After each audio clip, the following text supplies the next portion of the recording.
Okay, what I'm here to talk about today, again, following up on the RTM method, and again, it's just a method to address the limitations of the plyometrics with the knee and hip.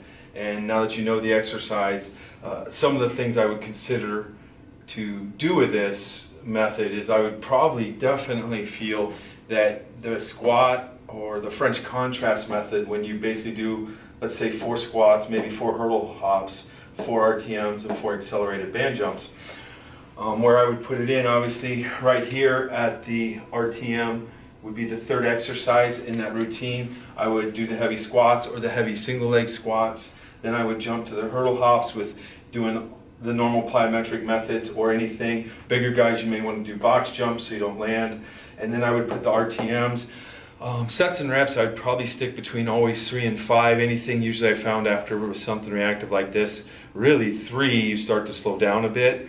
I haven't confirmed the slowdown, and it may not slow down till 5, but after 5 it appears to. I'll probably confirm that later. And then go to the accelerated band jumps with the triphasic bars above the racks where they unload people. And I think that's a pretty good combination. Now also, with the French contrast set right here, you can also do potentiation clusters where you do 1 of each.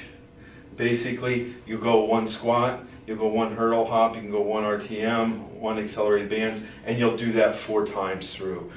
Those are things, possible variables. You may want to do the potentiation clusters in season, but it may be a hassle getting hooked up to that. If you can find an easy hookup method, that might be fine. That's just one example of how I'll implement it. Now, I think with the training zones, basically I created 1 through 13 training zones with variable speeds, variable, I would say, loading methods in these zones. And right here I labeled them. And actually, my thoughts and feelings now at this point would be that the RTM method that you're now aware of, in zones 1 through 4, it would be my main lift. So as my main lift, I would probably do that as a key lift because the speed that's involved. Zones 1 through 4 is basically my speed training in the weight room.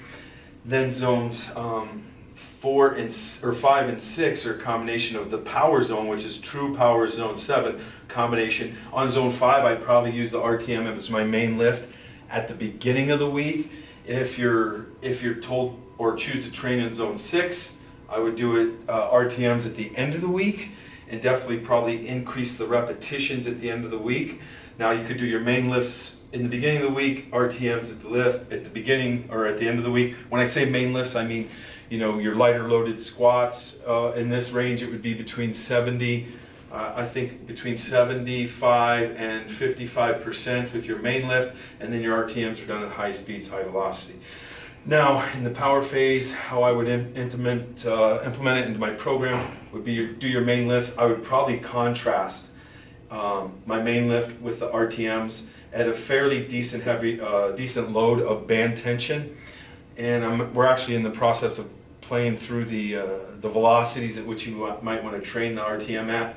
And with that being said, I will probably increase the tension on this and decrease the velocities, but from zone 7 all the way through zone 13, I would probably do a main lift and then pair that, which could also include the French contrast.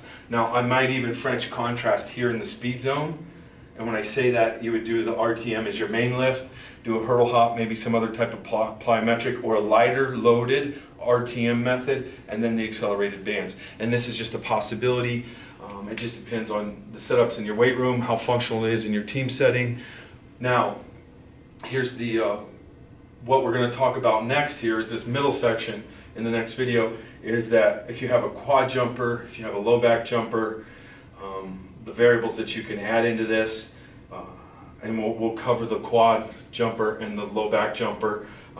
You can also, one thing you could also put in there real quick is that if you have weight vest on while you're doing the RTM method is another way of loading it, maybe slowing people down in these later zones. So you do a main lift at heavy loads and then a weight vest with the RTM.